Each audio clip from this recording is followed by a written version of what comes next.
Vengo aquí con otro video acerca de una reseña de un libro que se llama Y sin embargo se mueven, de Leopoldo García Collin, que trata la teoría cinética de la materia. Es un libro que habla mucho de la física, de lo que serían los estados de la materia que conocemos, pero desde el ámbito molecular. Entonces, como es de costumbre, primero haré un resumen del libro y después haré una reseña específica para el mismo. Vamos a empezar diciendo que Leopoldo habla de la necesidad de hacer un muestreo cuando hablamos de la cinética de las moléculas, porque imagínense que el orden más o menos en un recipiente de 1 litro que contiene un gas es de 10 a la 22 moléculas. Esto es inmensamente, vea, ahí me salió un zancudo, inmensamente gigante, pues para hacer un análisis de las moléculas respecto a su velocidad, su masa, su temperatura, todo esto sería muy complejo. Entonces hay que hacer un pequeño muestreo para estas moléculas en un recipiente dado. Resulta que las moléculas se comportan como esferas de billar, que son, por simplificar el modelo, duras, y esto genera un ímpetu con una colisión al final de carácter elástico. Entonces, es decir, se hace una colisión y después estas moléculas se devuelven de esta manera. Ese ejercicio se hace entre pares en un modelo que sería el de un gas simplificado en estado de equilibrio. Entonces vamos a decir que el tiempo libre, o el tiempo que duran esas moléculas entre una colisión y otra, está más o menos en un orden de 10 a la 10. Es decir, que 10 a la 10 veces chocan en un segundo esas moléculas unas con otras que están en pares. Entonces resulta que esos choques por pares de esas moléculas es lo que genera la presión en un gas. Por ejemplo, digamos, si esta fuera la superficie del recipiente que contiene ese gas, sería como esas moléculas así pegando así. Entonces quiere decir que entre más choques o más veces peguen las moléculas en este libro, entonces habría una mayor presión. Por eso es que, digamos, cuando tú tratas de inflar con una bomba una llanta de una bicicleta, cada vez se hace más difícil porque hay mayor presión, hay mayor cantidad de moléculas. Entonces, ¿qué influye en esa presión? Influye el volumen que ocupa ese gas, es decir, que a menor volumen para la misma cantidad de gas va a haber una mayor presión, y también influye la temperatura. Entonces aquí es cuando empezamos a ver la temperatura como una fuerza que actúa para generar excitación molecular, o sea, las moléculas empiezan a moverse más rápidamente a mayores temperaturas. Entonces, si hay mayor temperatura, el gas va a tender a expandirse y a generar mayor presión sobre las superficies. Entonces aquí ya hablamos de dos fuerzas importantes, grábatelas: presión y temperatura en los gases. Entonces vemos que hay una relación directa entre la temperatura con la energía cinética. Ahora bien, hablemos de lo que son las fuerzas intermoleculares. Resulta que cuando hay este choque, así como te indicaba de manera elástica, mis manos son bolas de billar, vealas, chocan ahí y se devuelven. Hay una fuerza de atracción y una fuerza de repulsión que va cambiando el ímpetu. Entonces llegan de una manera y se apartan de la manera opuesta. Entonces, en esas fuerzas de atracción y repulsión también se presenta un fenómeno, y es que si estas dos se van a chocar, pero hay una molécula cercana acá tercera, entonces va a chocar acá, pero entonces se va con la amante, se va así. Entonces, no siempre las partículas o moléculas que se empiezan a atraer son las que finalmente se van a chocar. Eso tiene una implicación directa en la presión, donde si esa molécula va a chocar contra un borde de un recipiente, se puede volver jalonado por la fuerza de atracción de las moléculas que están cerca. Entonces ahí vamos a ver ya una diferencia entre la fase líquida y la fase gaseosa. En la fase líquida, ¿qué sucede? Ya entonces las moléculas no van a chocar así como te estaba indicando anteriormente, sino que como ya están más pegaditas, la fuerza de atracción ya ejerce un mayor poder en esas moléculas, con lo cual no dejan que este choque elástico se dé de una manera tan contundente como en los gases, sino que estas moléculas van a tratar así de pasar como a la fuerza desde una trampa con sus vecinas hasta otra trampa. Entonces ahí ya vemos que en el fenómeno de la evaporación, si aumentamos la temperatura de un líquido que está así tan cohesionado, este espacio vuelve y se libera, ¿cierto? Las moléculas se separan un poco, entonces empiezan a salir disparadas hacia la atmósfera. Ahora bien, viendo la parte de los sólidos, entonces vemos que los sólidos están las moléculas tan pegaditas que ya ni siquiera tienen la capacidad de chocarse y separarse, sino que están vibrando así, como cerquita, así como si todas estuvieran así.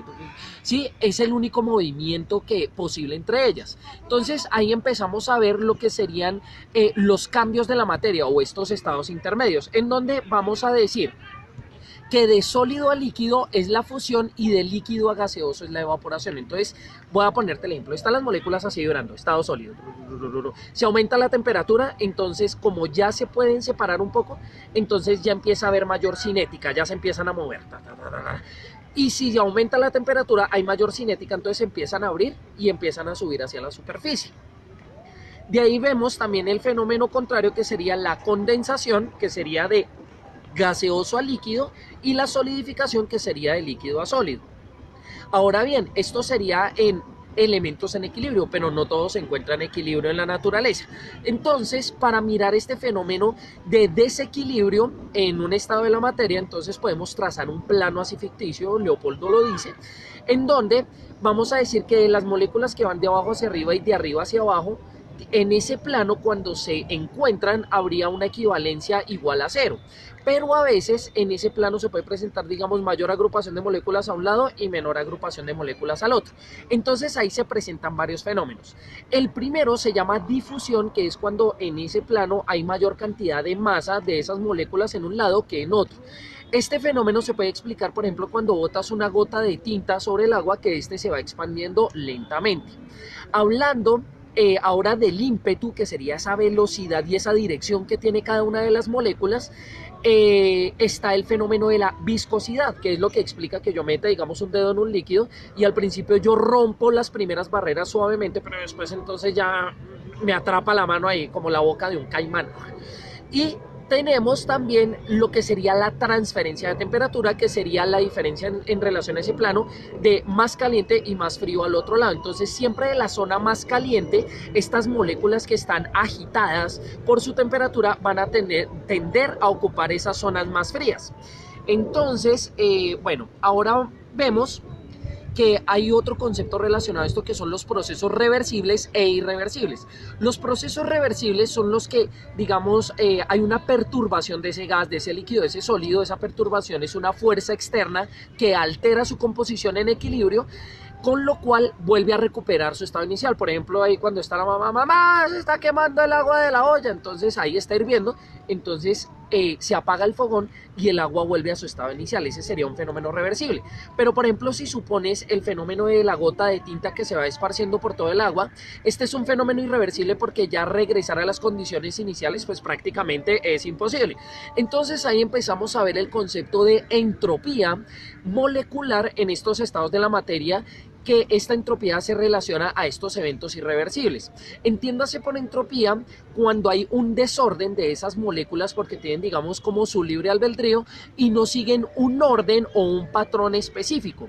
El problema con esta entropía es que los físicos han estudiado esto a manera de escenarios. Entonces, por ejemplo, podemos decir agua antes de la tinta, agua después de la tinta. Entonces se comparan los dos estados, entonces digamos se puede determinar que el patrón cambió, pero no se ha llegado a determinar específicamente qué sucede en el lapso de, o sea, en el espacio-tiempo, o sea, teniendo en cuenta ese proceso de transformación de uno al otro.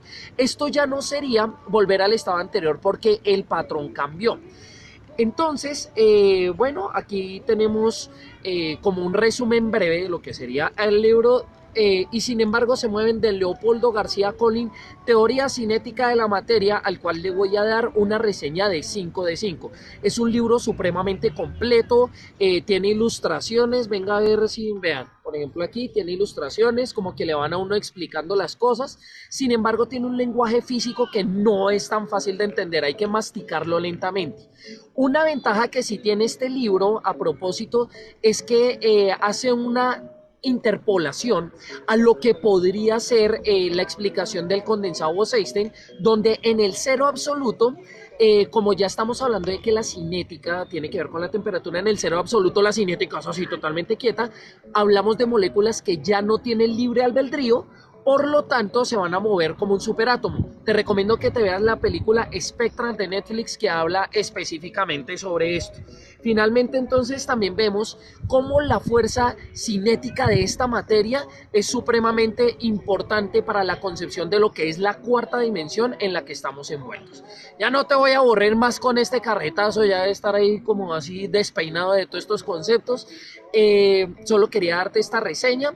Recuerda que me puedes comentar aquí abajo en los comentarios.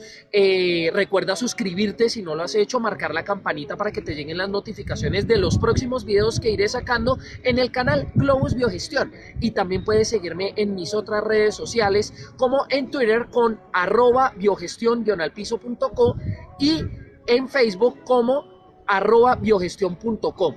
Nos veremos en una próxima ocasión. Hasta pronto.